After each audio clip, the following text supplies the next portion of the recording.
স্বামী স্ত্রী পরস্পরের দুর্বল জায়গাগুলোতে আঘাত করা যাবে না। যে জিনিসটা কথা বললে তিনি মনে কষ্ট পান, ওইটা তাকে বলা যাবে না।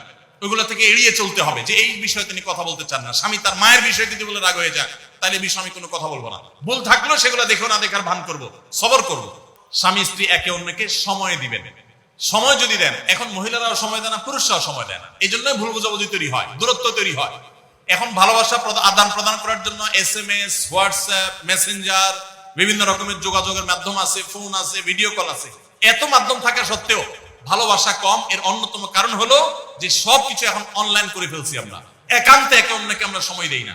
সময় দেওয়াটা হলো একটা বড় কাজ। অন্যের সুখ শান্তিতে আছে, তাদের ঝগড়াঝাটি হয় না, তারা একে অন্যের প্রতি খুব কেয়ারি, এই সমস্ত গল্প শুনে, মিথ্যা গল্প কিংবা সত্য গল্প শুনে প্রতারিত হতে যাবেন না। মনে রাখবেন, আপনি তার চাইতে অনেক দিক থেকে সুখে আছেন, সেটা হয়তো আপনার মাথায় আসছেন। আপনি খুঁজে বের করেন, নিশ্চয়ই অনেক সুখের পয়েন্ট আল্লাহ আপনাকে দিয়ে রেখেছেন।